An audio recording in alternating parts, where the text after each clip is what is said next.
Kepada yang terhormat beliau Bapak Kepala SD Negeri 04 Tundagan, Bapak Soleh Abdurrahman, dan Bapak Ibu Guru yang kami banggakan. Pertama-tama marilah kita panjatkan rasa syukur kehadirat Allah Subhanahu wa Ta'ala yang telah memberikan kenikmatan kepada kita semua, salah satunya nikmat sehat sehingga kita dapat berkumpul di tempat ini.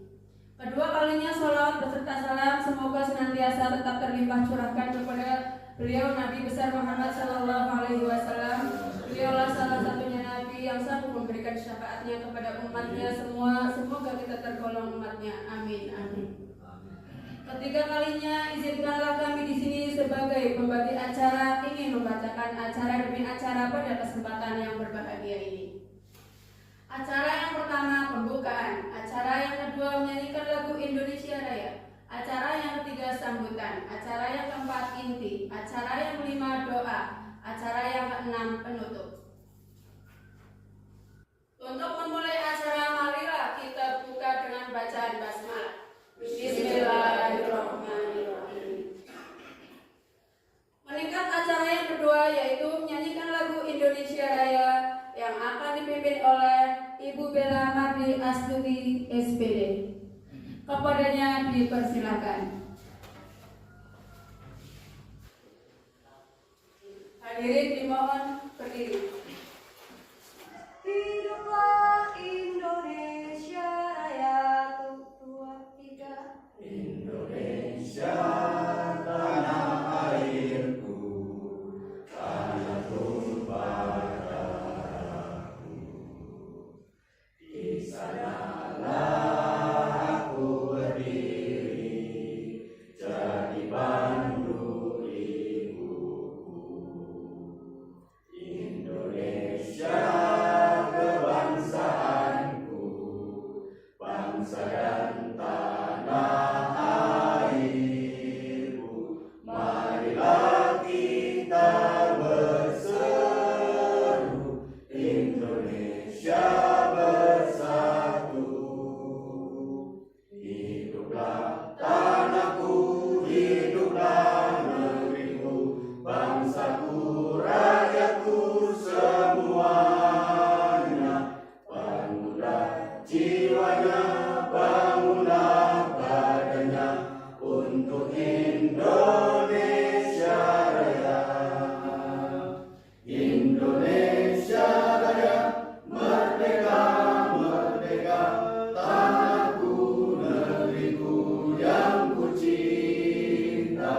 Indonesia Raya, merdeka, merdeka, hiduplah Indonesia Raya.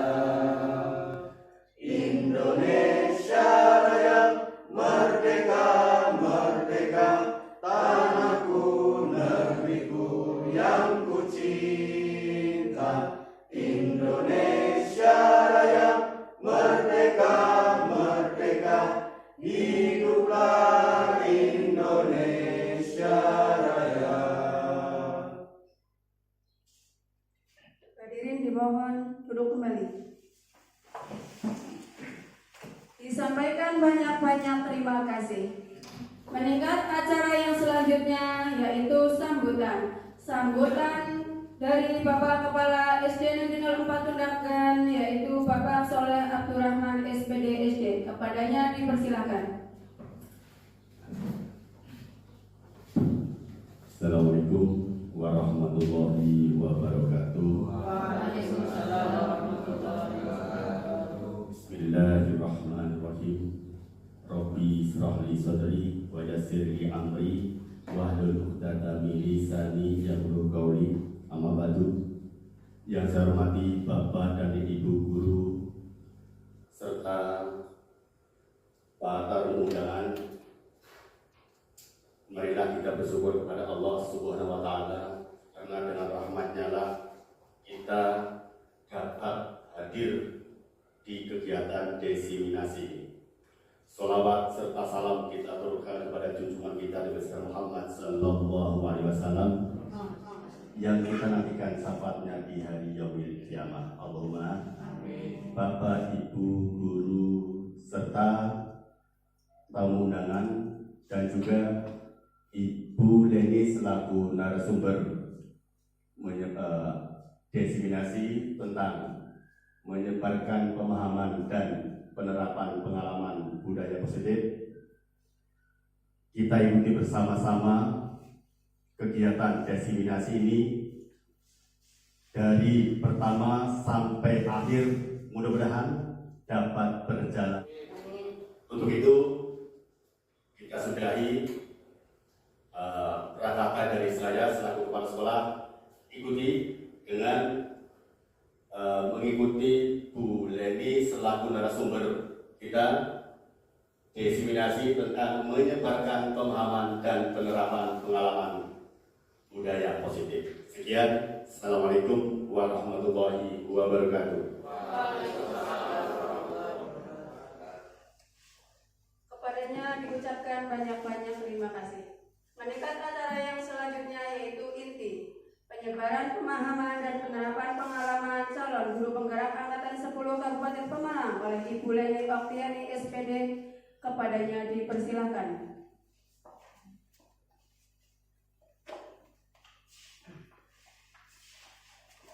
Bismillahirrahmanirrahim.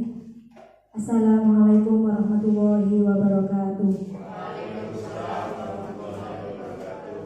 Alhamdulillahirabbil alamin wa bihi nasta'in wa ala umuri dunya waddin. Wassalatu wassalamu ala asrofil anbiya'i wal mursalin wa ala alihi wa sahbihi ajma'in, amma ba'du.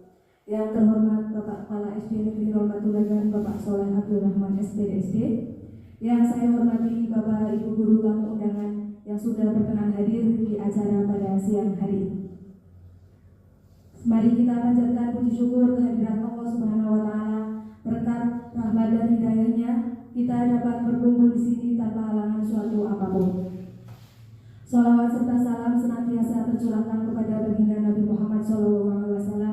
Semoga kita termasuk umatnya yang kelak akan mendapatkan syafaat di hari akhir. Amin Allahumma amin. Bapak Ibu yang saya hormati, sekali lagi saya ucapkan terima kasih sudah berkenan untuk hadir di acara desiminasi aksi nyata menyebarkan pemahaman dan penerapan pengalaman budaya positif.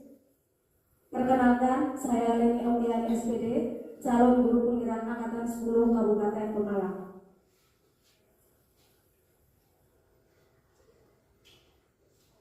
Pada kesempatan kali ini, saya akan menjelaskan beberapa hal yang terkait dengan budaya positif.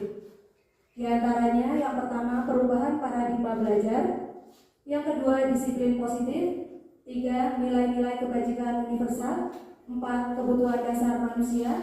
5, motivasi perilaku manusia. 6, posisi kontrol guru. 7, keyakinan kelas. Dan yang terakhir, segitiga restitusi.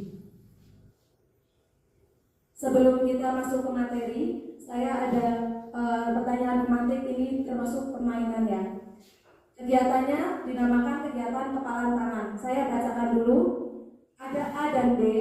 Anda dan teman Anda sobeklah secari kertas kecil. Tuliskan benda atau sesuatu yang sangat berharga untuk Anda. Letakkan di salah satu tangan Anda dan genggam benda atau sesuatu tersebut dengan segala daya. Buatlah sebuah kepalan. Teman Anda atau B akan mencoba dengan sekuat tenaga dengan berbagai cara untuk meminta Anda memberikan benda tersebut. B bisa membujuk, mengancam, menghardik, merayu, menyuap, apa saja agar dapat membuka kepalan tangan Anda. Nanti saya akan membagikan kertas post-it. Silakan satu tempat duduk bisa. Yang akan menuliskan di sini boleh diisi terserah mengisi apa, ataukah barang berharga yang Bapak Ibu miliki atau sesuatu yang Bapak Ibu senangi dan lain sebagainya.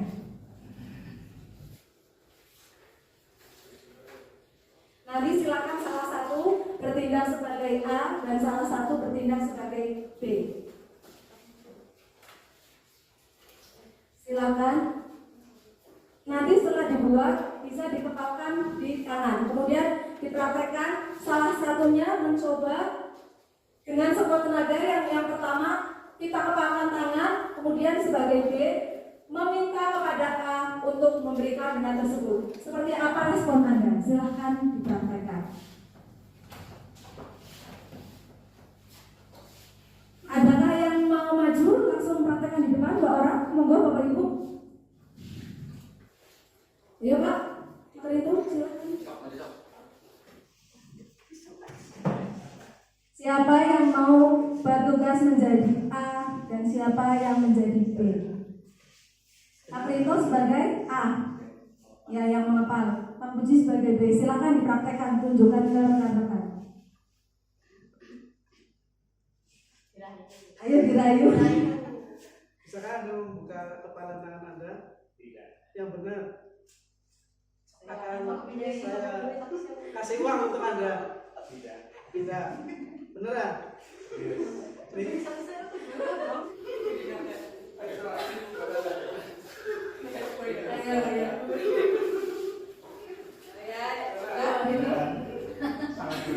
Kalau Anda saya pukulin bagaimana? Monggo. Tetap saya nggak akan membuka ini. Alasannya kenapa? Karena saya punya prinsip tidak akan membuka ini yang sangat berharga untuk saya. Ya, tepuk tangan untuk Pak Rito dan Pak Puji. Terima kasih Bapak. Silakan duduk kembali. Ya, kita lanjutkan dulu. Nah ini ya, tadi yang sudah kita praktekkan bersama itu termasuk dengan teori kontrol. Ya. Dari yang kita praktekkan tadi bisa kita simpulkan bahwa siapa sih yang bisa mengontrol diri kita sendiri itu siapa? Ya, diri sendiri ya. Mau sekuat apapun orang lain berusaha, misalkan kita membawa misalkan berlian gitu ya. Ayo saya ingin melihat ini yang ada di kepala tangan Anda itu apa? Ya saya tidak bisa, ini merupakan barang berharga bagi saya. Anda tidak berhak memaksa saya dan lain-lain. Itu merupakan salah satu teori kontrol diri. Ya, bahwa nah ini juga berkaitan dengan kita sebagai seorang guru. Ya. Yang pertama itu ilusi bahwa semua penguatan positif, efektif dan bermanfaat. Ini berarti misalkan ayo yang semangat ya, yang semangat kamu pasti bisa itu juga belum tentu ada yang efektif, ada yang bermanfaat, ada juga yang tidak efektif dan ada juga yang tidak bermanfaat. Kemudian ilusi guru mengontrol murid seperti tadi, misalkan Pak Rito mengepalkan tangan tapi dipaksa oleh Pak Puji, itu juga tidak bisa, berarti kita seperti tidak menghargai murid, gitu ya. Murid juga memiliki kontrol kepada dirinya sendiri dan bagaimana cara kita menghadapinya nanti kita akan belajar lebih lanjut lagi. Kemudian ilusi bahwa kritik dan membuat orang merasa bersalah dapat menguatkan karakter. Misalkan kita menyalahkan murid, kamu itu bagaimana? Kok seperti itu? Itu tidak akan membuat orang tidak akan meningkatkan karakter, justru itu dapat mengendorkan semangat murid. Itu nanti akan membuat perasaannya sakit hati dan lain-lain. Kemudian ilusi bahwa orang dewasa memiliki hak untuk memaksa. Ini sama seperti kita sebagai guru, kita kan merupakan orang dewasa nih. Kita bebas memaksa murid, itu tidak boleh. Itu merupakan miskonsepsi tentang teori kontrol. Selanjutnya, kalau seperti yang tentang dunia yang kita tahu itu kebutuhan kita itu sama, tetapi pada teori kontrol tentang dunia itu menyebutkan kebutuhan kita itu berbeda, seperti itu. Kemudian yang kedua, semua orang melihat hal yang sama, tetapi sebenarnya setiap orang itu memiliki gambaran yang berbeda. Selanjutnya, kita mencoba mengubah orang agar berpandangan sama dengan kita. Padahal sebenarnya kita berusaha memahami pandangan orang lain tentang dunia, bukan mengubahnya. Selanjutnya, perilaku buruk dilihat sebagai suatu kesalahan. Padahal sebenarnya semua perilaku itu memiliki tujuan. Kemudian orang lain bisa mengontrol saya. Seperti tadi yang sudah dipraktekkan, hanya Anda yang bisa mengontrol diri Anda. Mau dipaksa diberi uang segepok, diberi apa yang dipunya si B itu, kalau misalkan kita punya prinsip yang mengontrol diri saya, ya saya sendiri, orang lain tidak bisa mengontrol diri saya. Selanjutnya, saya bisa mengontrol orang lain. Ini tadi si B ya. Si B berusaha untuk mengontrol si A, padahal si A itu punya keyakinan pada dirinya sendiri, jadi tidak bisa orang itu mengontrol orang lain. Kemudian, pemaksaan ada pada saat bujukan gagal. Padahal seharusnya itu kolaborasi dan konsensus menciptakan pilihan-pilihan baru. Selanjutnya, model berpikir menang atau kalah. Sebenarnya tentang teori kontrol itu model berpikir menang-menang, berarti tidak ada yang kalah. Nah, ini pembelajaran dengan paradigma baru. Pembelajaran paradigma baru adalah pembelajaran yang berorientasi pada penguatan kompetensi dan pengembangan karakter sesuai dengan nilai-nilai Pancasila. Seperti saat ini dalam kurikulum Merdeka itu kita mengenal 6 profil pelajar Pancasila. Itu merupakan pembelajaran dengan paradigma baru. Pembelajaran paradigma baru memastikan praktik pembelajaran yang berpusat pada murid, yang mana setiap murid belajar sesuai dengan kebutuhan dan tahap perkembangannya. Pembelajaran dirancang dengan mempertimbangkan tahap perkembangan dan tingkat pencapaian peserta didik saat ini sesuai kebutuhan belajar serta mencerminkan karakteristik dan perkembangan yang beragam sehingga pembelajaran menjadi bermakna dan menyenangkan. Berarti titik beratnya pada pembelajaran paradigma baru itu kita berusaha membuat pembelajaran yang berpusat pada murid. Kalau biasanya kita itu menempatkan murid itu sebagai apa? Sebagai subjek atau sebagai objek? Yang selama ini Bapak Ibu praktekkan di kelas sebagai objek ya. Nah, sebenarnya ya bukan. Berarti kita itu dalam pembelajaran itu harus melibatkan siswa, tidak skarpe gurune dhewe ya. Berarti harus menyesuaikan tentang perkembangan siswa, terus kemudian karakteristik siswa, kebutuhan belajar siswa itu juga harus kita perhatikan. Selanjutnya. Yang selanjutnya yaitu disiplin positif. Kebanyakan orang akan menghubungkan kata disiplin dengan tata tertib, teratur, dan kepatuhan pada peraturan. Kata disiplin juga sering dihubungkan dengan hukuman, padahal itu sungguh berbeda. Karena belajar tentang disiplin positif tidak harus dengan memberi hukuman, justru itu adalah salah satu alternatif terakhir dan kalau perlu tidak digunakan sama sekali. Diane Gosen dalam bukunya menyatakan bahwa arti dari kata disiplin berasal dari bahasa Latin disiplina yang artinya belajar. Kata disiplin juga berasal dari akar kata yang sama dengan disciple atau murid atau pengikut. Disiplin diri dapat membuat seseorang menggali potensinya menuju kepada sebuah tujuan, sesuatu yang dihargai dan bermakna. Dengan kata lain, disiplin diri juga mempelajari bagaimana cara kita mengontrol diri dan bagaimana menguasai diri untuk memilih tindakan yang mengacu pada nilai-nilai yang kita hargai. Ki Hajar Dewantoro menyatakan bahwa untuk mencapai kemerdekaan atau dalam konteks pendidikan kita saat ini, untuk menciptakan murid yang merdeka, syarat utamanya adalah harus ada disiplin yang kuat. Disiplin yang dimaksud adalah disiplin diri yang memiliki motivasi internal. Jika kita tidak memiliki motivasi internal, maka kita memerlukan pihak lain untuk mendisiplinkan kita atau motivasi eksternal karena berasal dari luar, bukan dari dalam diri kita sendiri. Ya, seperti yang kita pahami, disiplin itu memang berkaitan dengan kalau melanggar dihukum, seperti itu Bu biasanya ya. Nah, nanti di sini kita akan pelajari ada loh cara lain yang memang hukuman itu memang tidak boleh, tetapi ada cara lain yang bisa supaya murid itu memiliki motivasi internal dari dalam dirinya. Berarti bukan dari orang lain yang ayo dong berubah itu tidak. Berarti bagaimana caranya kita menggali potensi internal yang ada di murid supaya murid mau berubah menjadi lebih baik. Itu nanti ada caranya. Selanjutnya apa? Kita menuju ke nilai-nilai kebajikan universal. Nilai-nilai kebajikan universal adalah nilai-nilai yang disepakati bersama, lepas dari suku, bangsa, agama, bahasa, maupun latar belakang. Nilai-nilai kebajikan pada institusi atau organisasi dapat berbeda-beda, tapi semua memiliki tujuan yang mulia. Nilai-nilai kebajikan yang ingin dicapai oleh setiap anak Indonesia kita kenal dengan profil pelajar Pancasila dengan 6 dimensinya, yaitu beriman, bertakwa kepada Tuhan Yang Maha Esa, dan berakhlak mulia, mandiri, bernalar kritis, berkebinekaan global, bergotong royong, dan kreatif. Dengan meningkatkan nilai-nilai kebajikan yang diyakini, maka motivasi intrinsiknya akan terbangun sehingga menggerakkan motivasi dari dalam untuk dapat mencapai tujuan mulia yang diinginkan. Berarti dalam profil pelajar Pancasila itu terdapat nilai-nilai yang termasuk dalam nilai kebajikan universal. Misalkan pada dimensi yang pertama yaitu beriman, bertakwa kepada Tuhan Yang Maha Esa, dan berakhlak mulia. Di dalamnya juga sudah banyak sekali nilai kebajikan universal yang sudah jelas tertulis di situ, beriman dan bertakwa. Berarti tentang religius itu termasuk nilai kebajikan universal. Kemudian ada lagi berakhlak mulia. Akhlak mulia itu termasuknya akhlakul karimah, perbuatan murid, bagaimana perbuatan murid itu termasuk nilai-nilai kebajikan universal. Kemudian ketika seseorang sudah meyakini sebuah nilai kebajikan universal, itu juga akan membangun motivasi intrinsik seperti tadi, sehingga menggerakkan motivasinya untuk dapat mencapai tujuan yang diinginkan. Nah, ini tadi nilai-nilai kebajikan universal yang kita yakini bersama di dalam kurikulum Merdeka itu kita berdasar pada profil pelajar Pancasila dengan 6 dimensi yang sudah saya jelaskan tadi. Kita lanjut ke kebutuhan dasar manusia.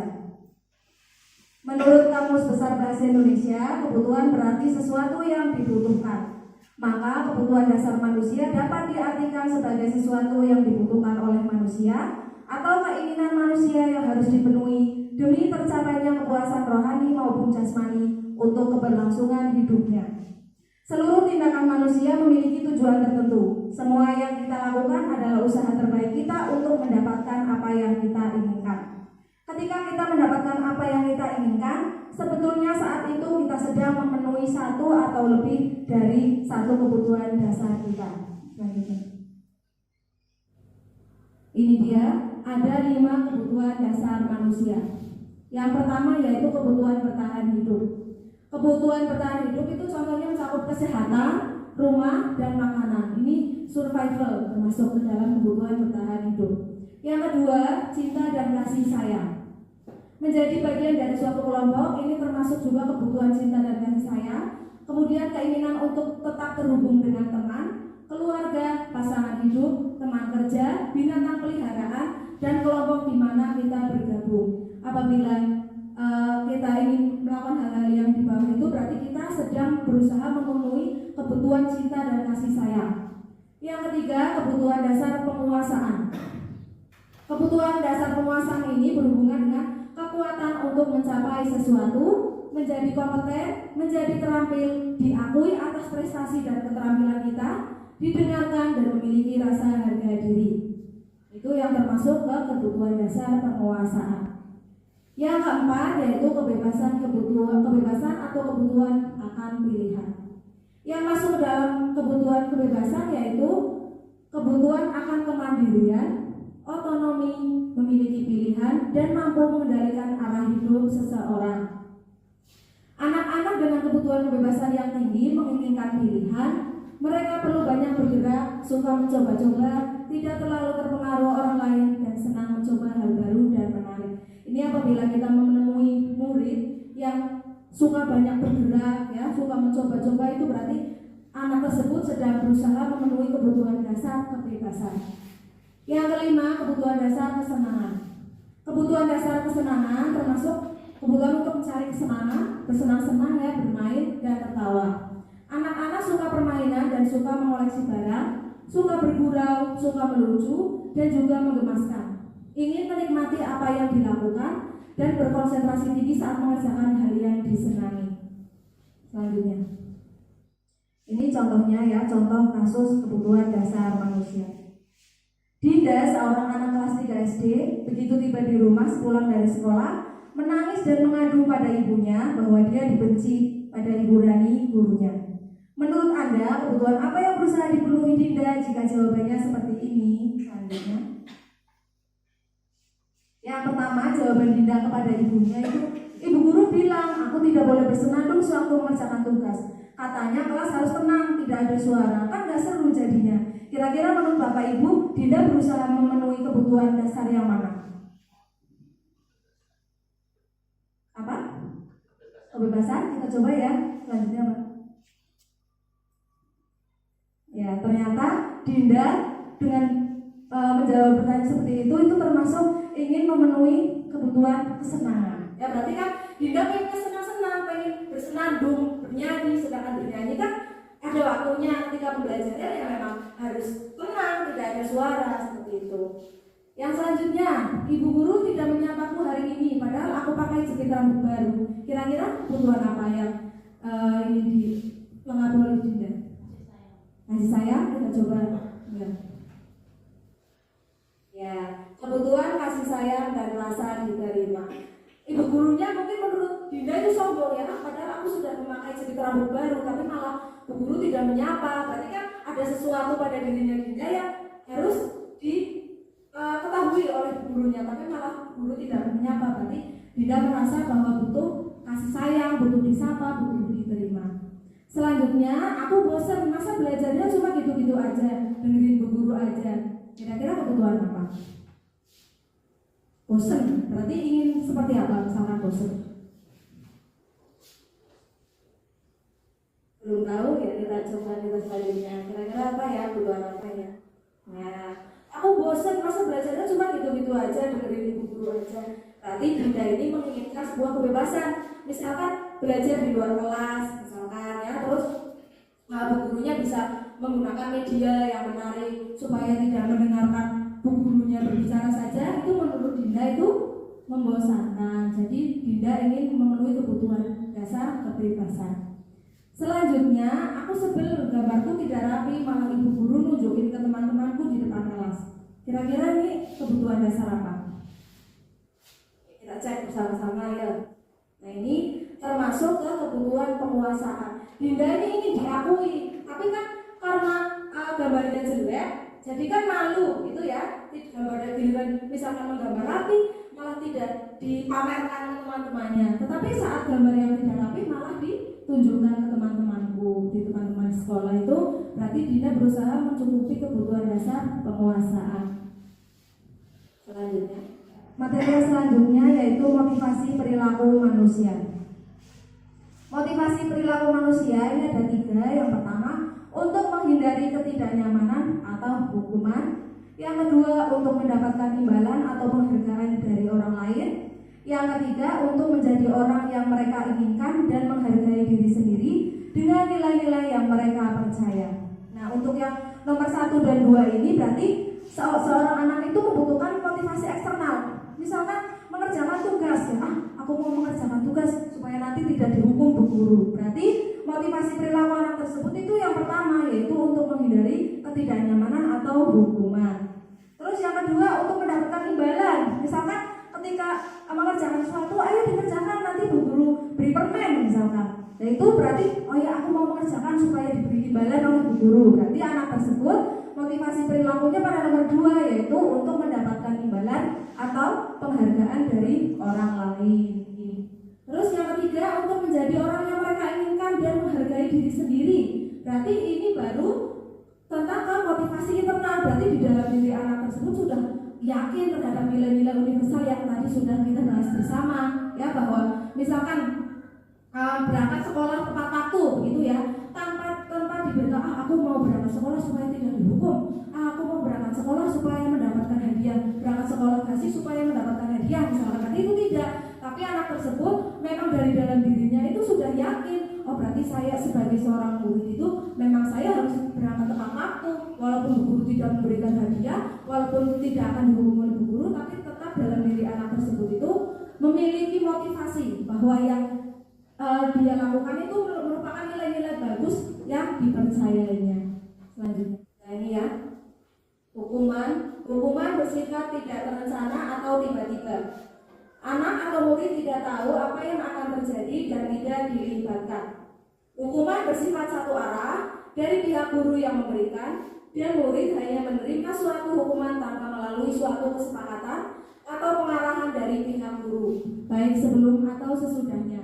Hukuman yang diberikan bisa berupa fisik maupun psikis. Murid atau anak disakiti oleh suatu perbuatan atau kata-kata. Kira-kira selama ini kita pernah tidak ya melakukan hukuman untuk anak? Pasti sering ya, walaupun secara fisik itu tidak, pasti dari kata-kata kalimat ya, itu kita pasti pernah. Kalau kita mungkin percaya bahwa hukuman itu tadi bisa merubah perilaku seseorang. Padahal nantinya itu yang dapat kita gunakan itu ini restitusi. Mungkin Bapak Ibu ada yang baru mendengar, ada juga yang sudah mendengar tentang restitusi ya.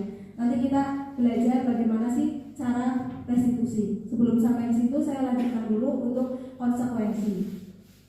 Konsekuensi bersifat terencana atau sudah disepakati, sudah dibahas dan disetujui oleh murid dan guru. Umumnya bentuk-bentuk konsekuensi dibuat oleh pihak guru atau sekolah dan murid sudah mengetahui sebelumnya konsekuensi yang akan diterima bila ada pelanggaran.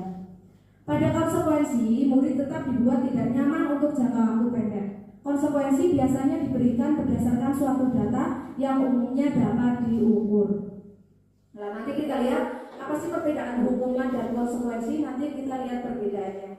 Selanjutnya restitusi. Restitusi adalah proses menciptakan kondisi bagi murid untuk memperbaiki kesalahan mereka sehingga mereka bisa kembali pada kelompok mereka dengan karakter yang lebih kuat. Restitusi juga merupakan proses kolaboratif yang mengajarkan murid untuk mencari solusi untuk masalah mereka dan membantu murid berpikir tentang orang seperti apa yang mereka inginkan dan bagaimana mereka harus memperlakukan orang lain. Nah ini kita coba jawab bersama-sama ya, supaya nanti kita tahu apa sih perbedaan hukuman atau konsekuensi ya. Ini contoh yang pertama, tindakan guru. Mencatat 100 kali di dalam buku kalimat saya tidak akan terlambat lagi karena terlambat ke sekolah. Ini kira-kira hukuman atau konsekuensi Bapak Ibu?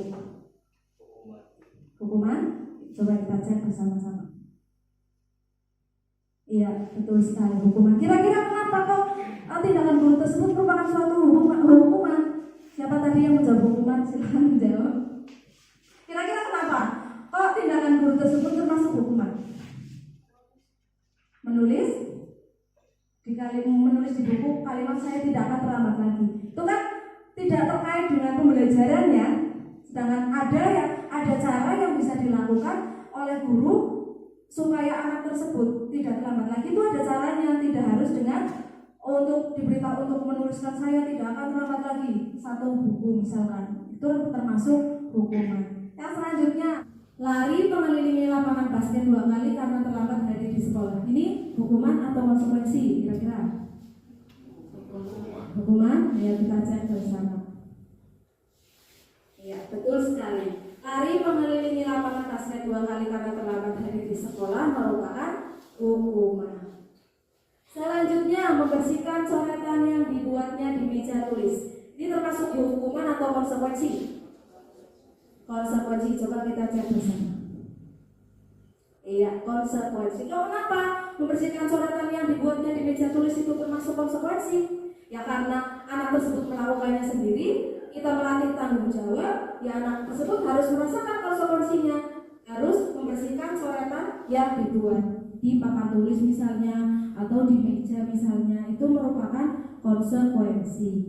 Selanjutnya, murid diminta push up 15 kali karena tidak menggunakan masker ke sekolah. Ini termasuk hukuman atau konsekuensi kira-kira? Murid diminta untuk push up 15 kali.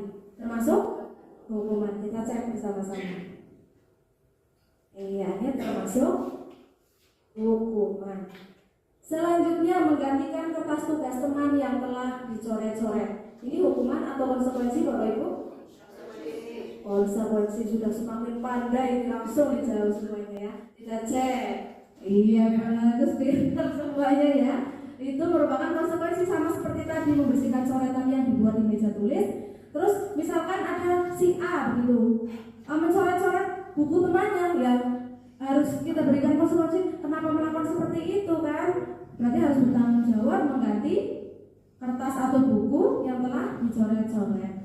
Yang terakhir, berjemur di lapangan basket pukul 12 siang karena mengobrol dengan teman. Termasuk hukuman atau konsekuensi? Hukuman. Kita cek bersama-sama. Mana Pak?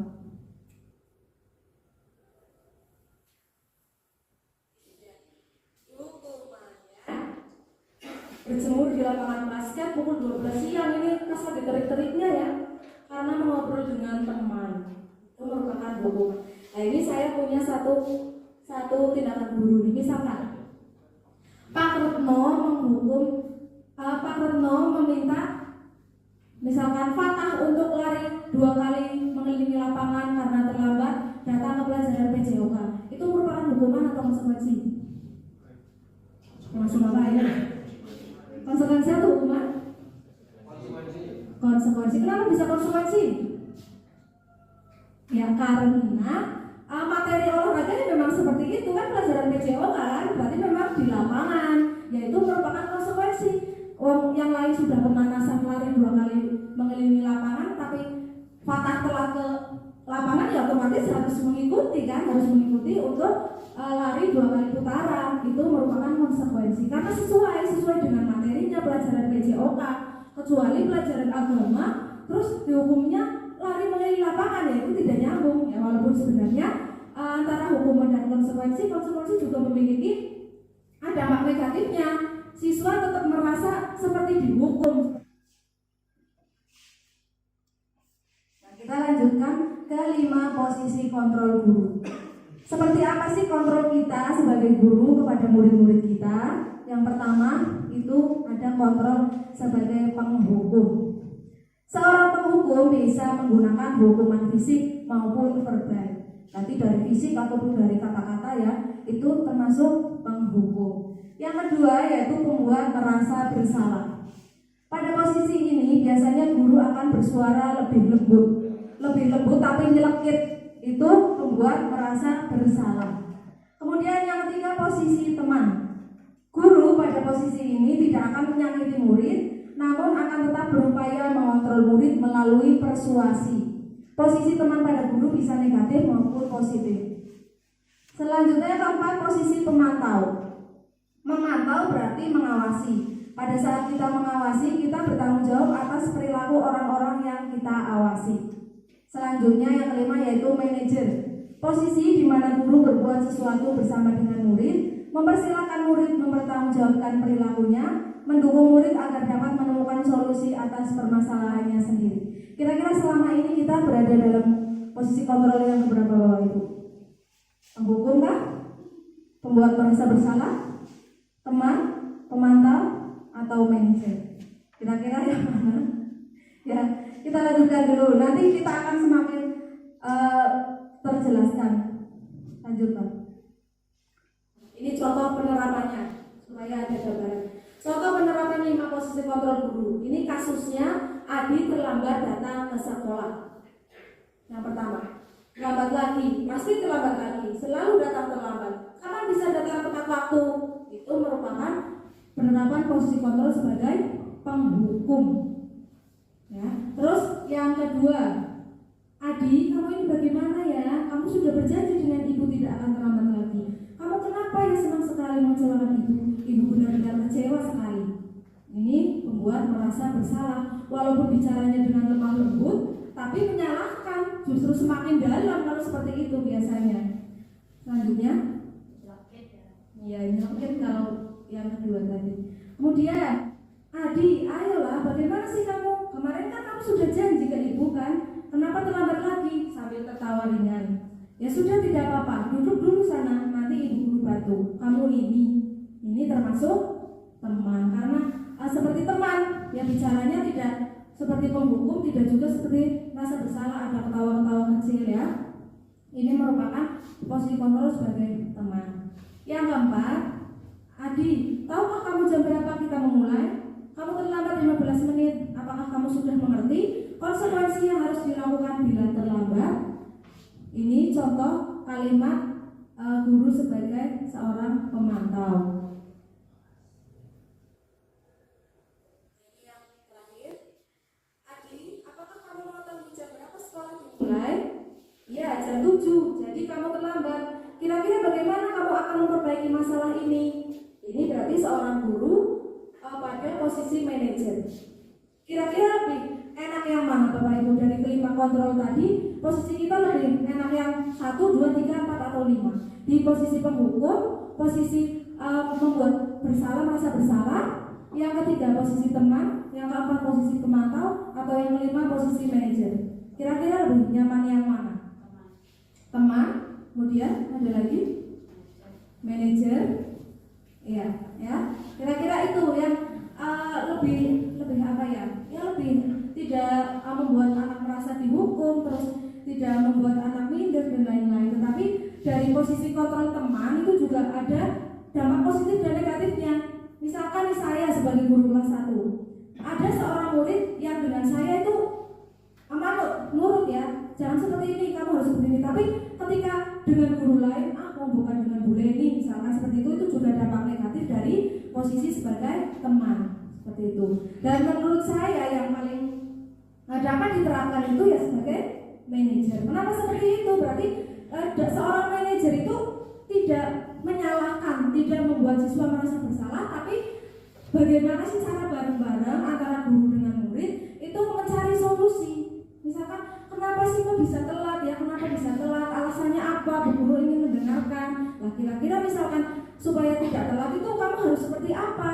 Harus misalkan nanti kan murid harus menjawab, nanti murid bisa menjawab, saya harus bangun lebih pagi misalkan. Nah, malamnya saya tidak tidur sampai larut itu misalkan. Itu kan lebih adem. Terus menurut saya sih kemungkinan anak memberontak itu kecil. Soalnya dari kalimat-kalimat saja, dari kalimatnya itu tidak ada kalimat yang negatif.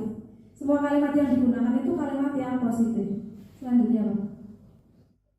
Nah, ini kita contohkan bersama-sama lagi. Posisi kontrol apakah saya, misalkan guru mengucapkan kalimat, kalau kamu meyakininya, maukah kamu memperbaikinya? Kira-kira posisi kontrol apakah saya? Kontrol manajer kita bersama-sama. Iya, betul sekali ya. Dari sini guru mengajar murid, kalau kamu meyakininya seperti tadi tentang nilai-nilai bajingan universal, misalkan disiplin gitu ya kan, kalau telat berarti kalau berangkat sekolah tepat waktu itu kan tentang nilai-nilai disiplin. Berarti kalau kamu meyakini nilai disiplin itu sesuatu nilai kebajikan, terus mau nggak kamu memperbaiki? Itu seperti itu. Selanjutnya, ini posisi kontrol apakah saya? Ya sudah, nanti ibu guru bantu bereskan ya. Kira-kira posisi kontrol yang mana? Teman, kita cek bersama. Iya, betul sekali ya. Ya sudah, nanti ibu guru bantu bereskan ya. Berarti kan seperti temannya sendiri membantu murid.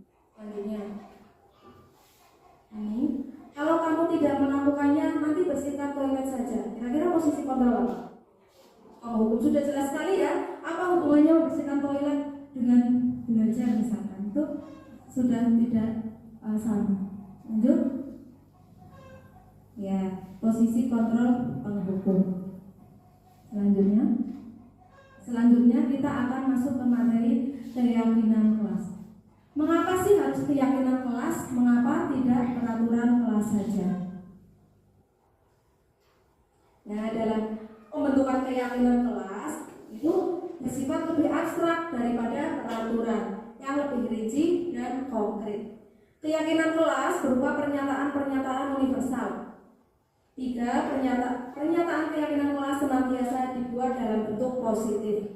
4. Keyakinan kelas hendaknya tidak terlalu banyak sehingga mudah diingat dan dipahami oleh semua warga kelas. 5. Keyakinan kelas sebaiknya sesuatu yang dapat diterapkan di lingkungan tersebut. 6. Semua warga kelas hendaknya ikut berkontribusi dalam pembuatan keyakinan kelas lewat kegiatan curah pendapat. 7. Bersedia meninjau kembali keyakinan kelas dari waktu ke waktu.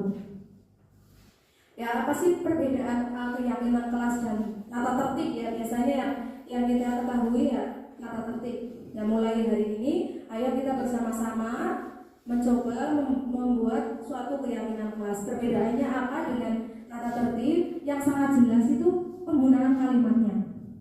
Misalkan dalam tata tertib, murid-murid tidak boleh terlambat masuk ke sekolah. Itu kan dari situ sudah ada kalimat negatif. Tidak, kalau tidak kan berarti sudah ada kalimat negatif. Berarti nanti bisa diganti dengan kalimat yang lebih positif. Nanti ada contohnya. Kemudian keyakinan kelas sebaiknya sesuatu yang dapat diterapkan di lingkungan tersebut. Berarti ya seputar sekolah yang ada di sini seperti itu, tidak usah terlalu banyak. Terus yang terpenting adalah murid itu harus berkontribusi dalam pembuatan keyakinan kelas. Misalkan nanti kita bersama-sama praktek membuat keyakinan kelas menggunakan kalimat-kalimat positif. Misalkan dari disiplin, terus religius, terus kerjasama, itu nanti bisa dibuatkan dengan kalimat yang positif. Nah, karena murid sudah berkontribusi, pada akhirnya nanti kita sepakati bersama. Apakah anak-anak yakin untuk keyakinan kelas yang sudah kita buat ini dapat kita yakini bersama atau tidak?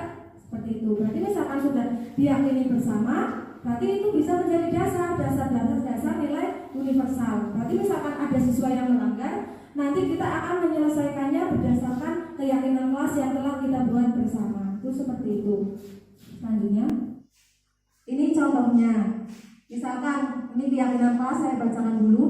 Kehadiran dan keterlambatan. Nanti bisa dibuat semenarik mungkin, bisa dengan kertas post-it atau bisa Bapak Ibu guru menggunakannya dengan aplikasi-aplikasi. Itu bisa supaya lebih menarik lagi. Datanglah ke kelas tepat waktu setiap hari. Ya. Terus yang kalau tata tertib berbaris sebelum masuk kelas itu memang tidak ada kalimat negatif. Ya. Berdoa sebelum mulai pelajaran, dilarang berlari di dalam kelas. Itu kan perbedaan, dia ada kalimat negatif, dilarang, berarti kan di situ sudah kalimat negatif. Terus ada lagi, tidak boleh membuang sampah di dalam kelas. Padahal kalau dalam keyakinan kita bisa menggunakan kalimat jaga kebersihan kelas dan meja masing-masing, buang sampah pada tempatnya. Itu perbedaannya. Berarti tidak menggunakan kalimat yang negatif, kita menggunakan kalimat yang positif. Bisa dilihat perbedaannya nih Bapak Ibu ya, pada gambaran ya. Kita lanjutkan.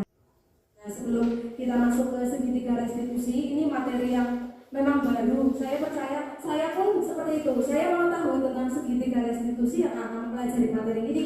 Jadi saya di sini tidak bermaksud menggurui, saya hanya berbagi pengalaman saya supaya kita dapat bersama-sama melaksanakannya. Tidak dengan hukuman, tetapi dengan restitusi. Nanti kita coba bersama-sama membuat keyakinan kelas dulu, ya. Saya berharap setelah ini nanti Bapak Ibu guru di masing-masing kelasnya dapat berkolaborasi dengan murid untuk menyusun keyakinan kelas. Seperti itu harapan saya seperti itu. Dan di sini kita coba bersama-sama dulu membuat satu keyakinan kelas. Seperti itu ya. Nanti saya bagikan kertasnya.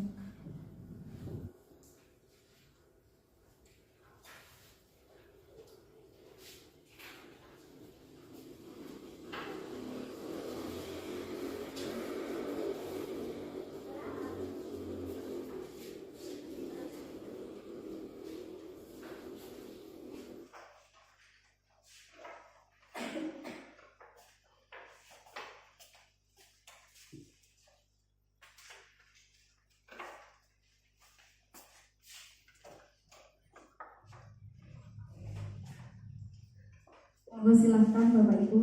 Yang slide yang tadi bisa dikembalikan yang tadi dulu Pak untuk gambaran. Slide yang sebelumnya, kembalikan ke slide yang sebelumnya. Monggo. Nanti kalau sudah bisa ditempelkan di kertas. Boleh diberi hiasan atau apa supaya menarik. Monggo Bapak Ibu yang lain. Yang mudah-mudah saja, kalimatnya tidak usah terlalu panjang, yang penting bukan kalimat negatif.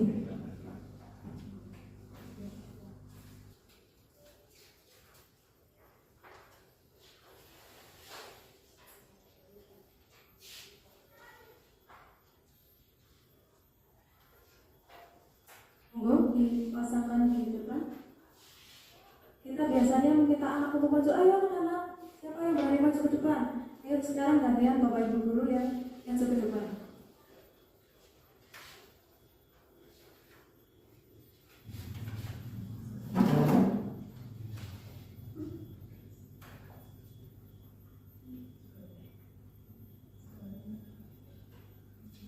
Dalam menyusun keyakinan kelas itu kita berarti harus melibatkan siswa supaya nantinya siswa akan meyakini, berarti tidak ada paksaan.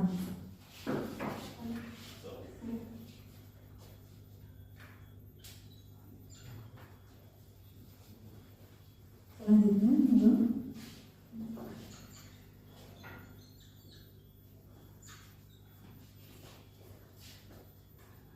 susah Bapak Ibu.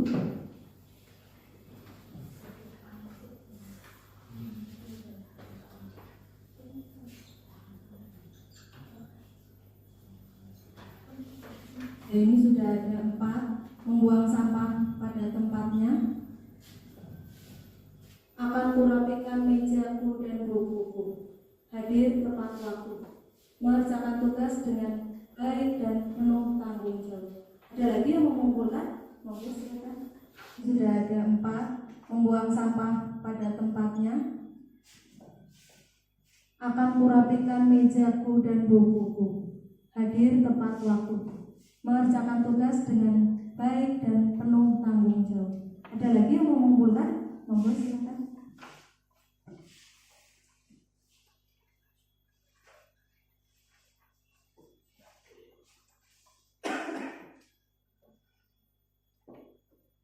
Saya lanjutkan ke materi berikutnya ya. Nanti bisa ditambahkan di depan. Nah, ini dia materi yang kita tunggu-tunggu karena merupakan sesuatu yang baru, yaitu segitiga restitusi.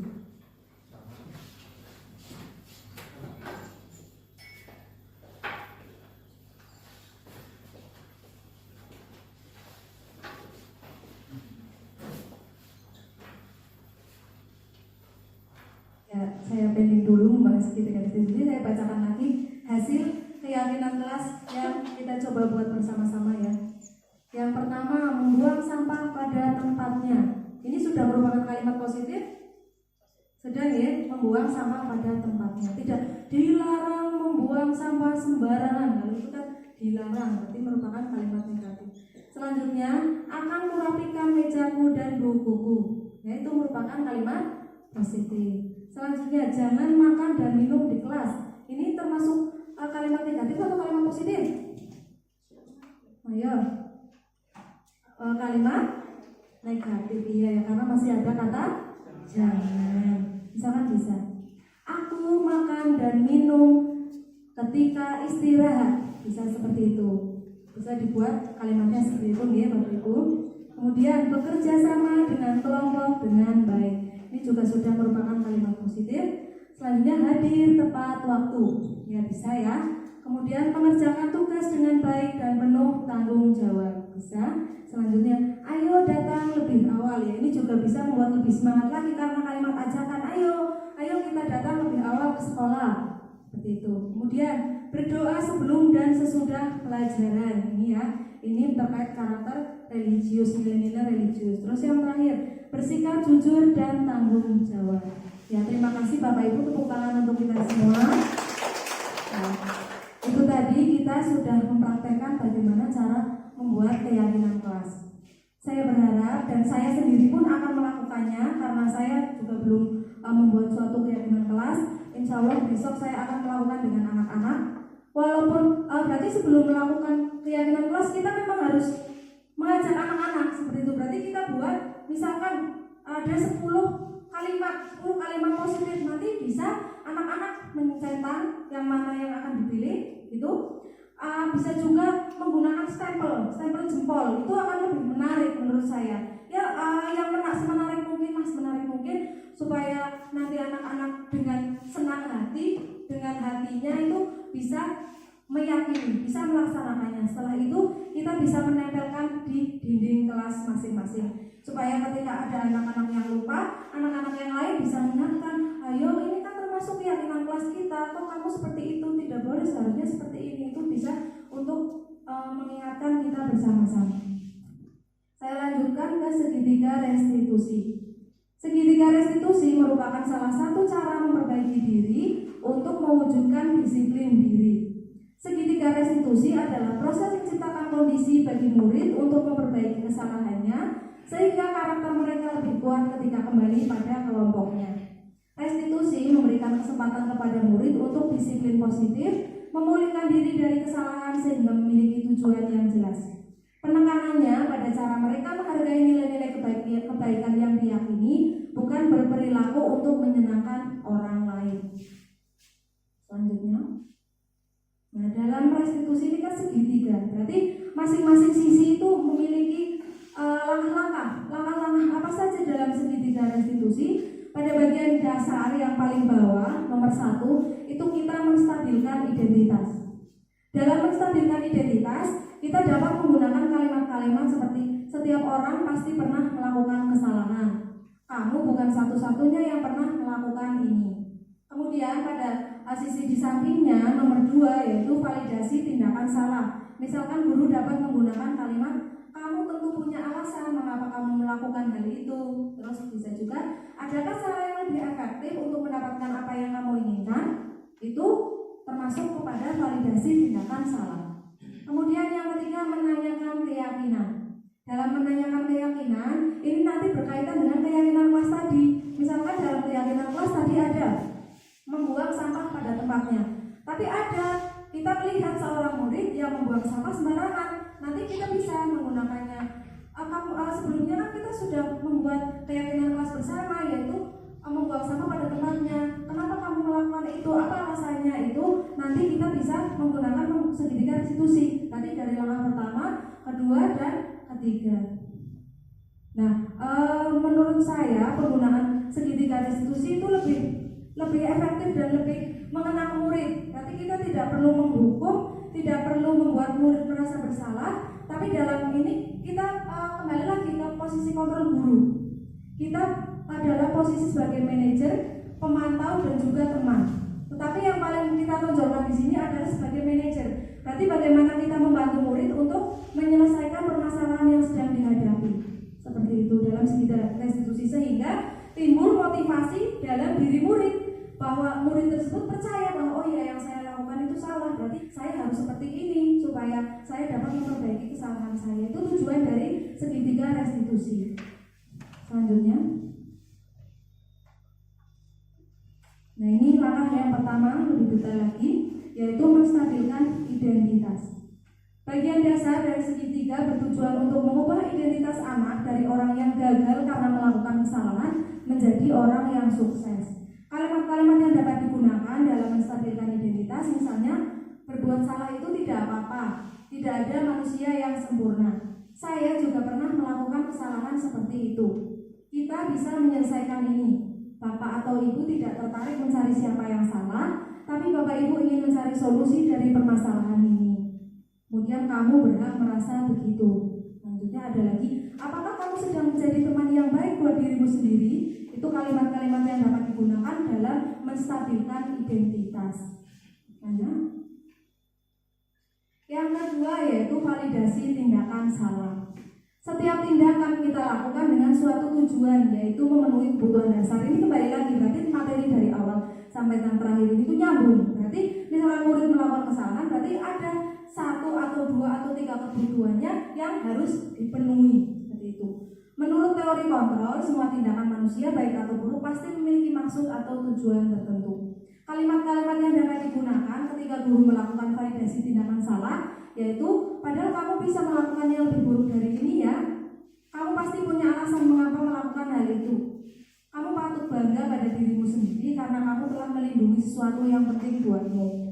Kamu boleh mempertahankan sikap itu, tapi kamu harus menambahkan sikap yang baru. Berarti tidak menyalahkan, kamu jangan seperti itu, seharusnya kamu seperti ini. Berarti kalimatnya tidak apa-apa, kamu boleh mempertahankan sikap itu, tapi kamu juga harus menambahkan sikap yang baru yang lebih baik. Kira-kira apa? Nanti masuk ke yang ketiga, yaitu keyakinan, menanyakan keyakinan. Teori kontrol menyatakan bahwa kita pada dasarnya termotivasi secara internal. Penting menanyakan ke anak tentang kehidupan ke depan yang dia inginkan. Ketika mereka sudah menemukan gambaran masa depannya, guru dapat membantu mereka untuk tetap fokus pada gambarannya. Kalimat-kalimat yang dapat digunakan ketika menanyakan keyakinan kepada murid yaitu apa yang kita percaya sebagai kelas atau keluarga. Berarti ini kembali ke keyakinan kelas yang sudah dibuat. Berarti misalkan kita melakukan segitiga restitusi ini tapi kita belum membuat suatu keyakinan, ya itu tidak akan tercapai karena murid tidak punya dasar.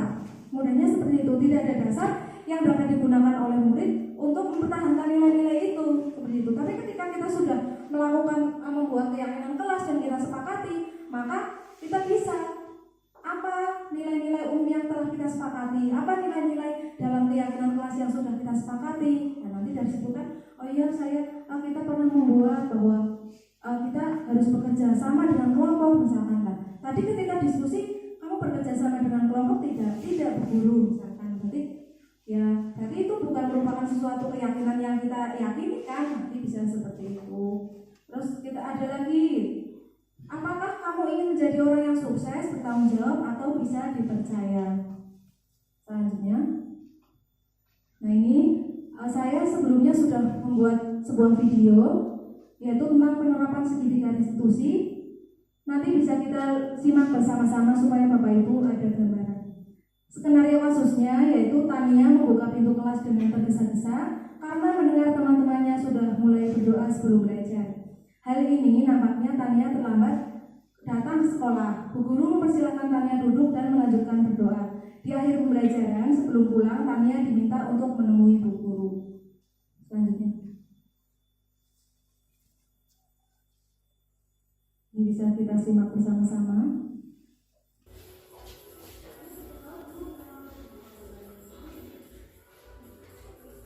Ini termasuk ke tahap yang pertama, yaitu menstabilkan identitas. Ini untuk tahap yang kedua, validasi tindakan salah.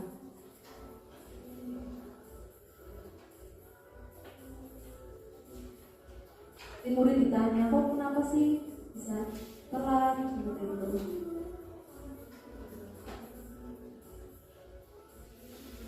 Di dalam tahap yang ketiga ini, selain menanyakan keyakinan, kita juga membantu murid supaya nanti tidak telat lagi itu harus seperti apa, gitu. Itu bisa digunakan kalimat seperti itu.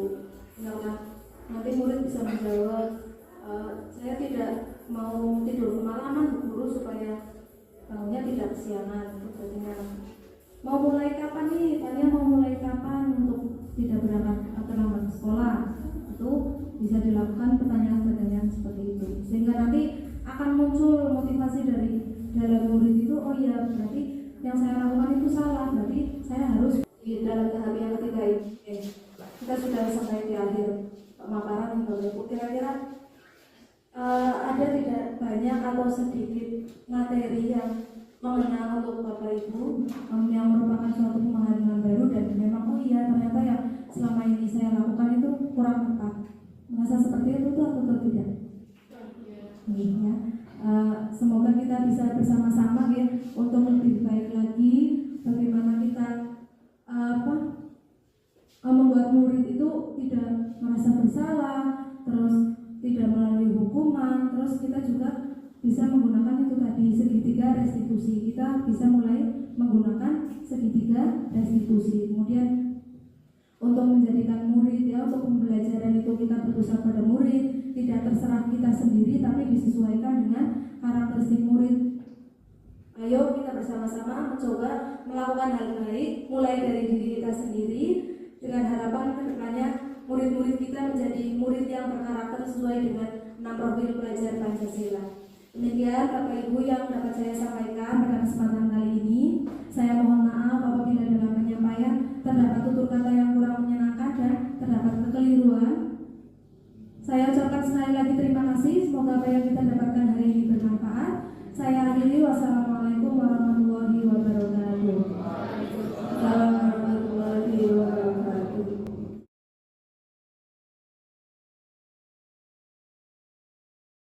Assalamualaikum warahmatullahi wabarakatuh.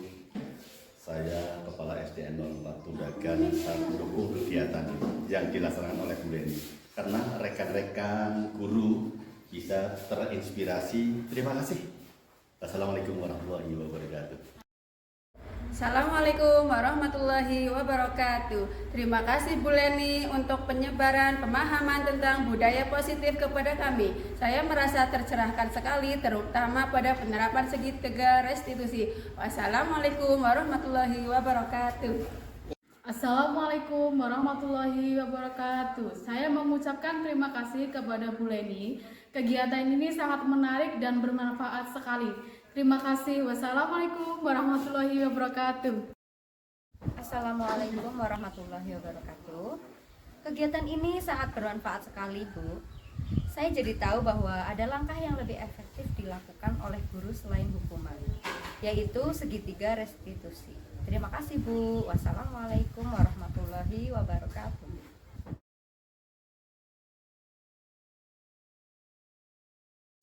Assalamualaikum warahmatullahi wabarakatuh.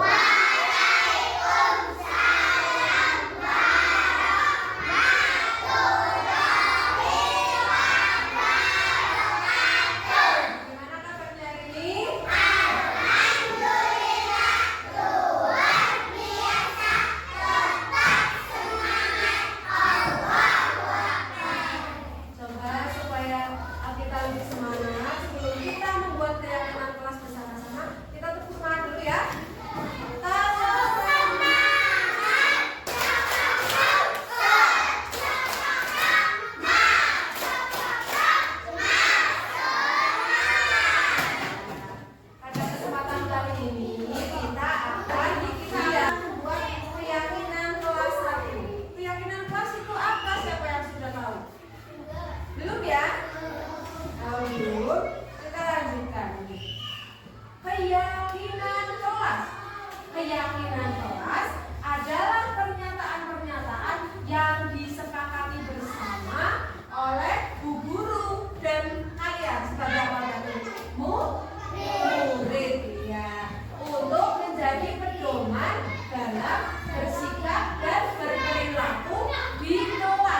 baik dan yang tidak baik, kita akan mencoba membuat keyakinan kelas yang kita semua yakini, yang kita mau laksanakan. Nah, dan nanti Bu Guru panggil satu persatu, kemudian nanti kita bermain game.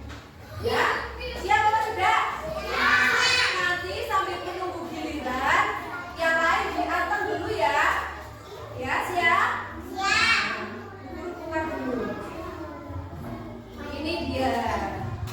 Nanti kita spin betul Zio. Nanti kita spin. Nanti kalian pilihnya yang mana? Nanti yang dipilih nomor berapa? Nanti Bu Guru tuliskan. Ya. Setelah itu kita simpulkan keyakinan mana yang kita sepakati bersama. Siap? Ya, dipilih nanti berhentinya di mana, di nomor berapa, begitu ya. Nanti Bu Guru bacakan. Siap? Siap. Sekarang coba Adifa. Adifa. Klik ini, klik.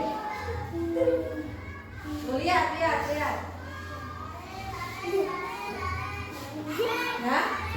Nomor 9. Murid kelas 1 makan ketika istirahat. Itu pilihannya Diva nomor 9. Guru simpan di sini. Diva nomor berapa lagi? Sudah duduk Diva. Afifah, ini Diva.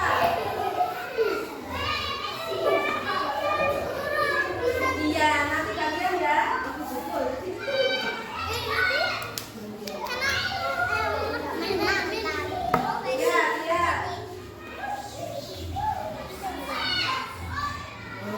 Nomor berapa itu?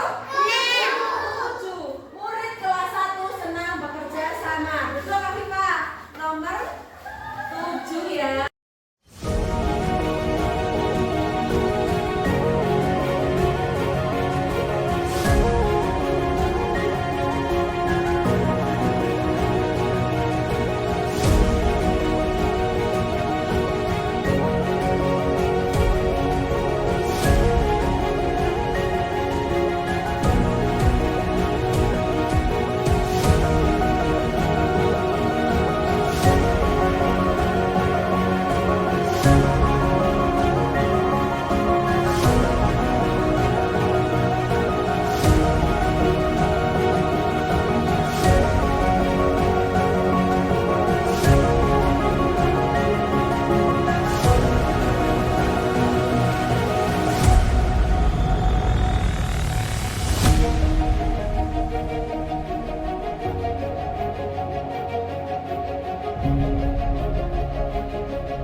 Kemudian nomor 2 ada satu anak lagi. Nomor 3 ketika memutar spin tadi, spin tidak ada ya, tidak ada yang dapat nomor 3 ya. Terus yang dapat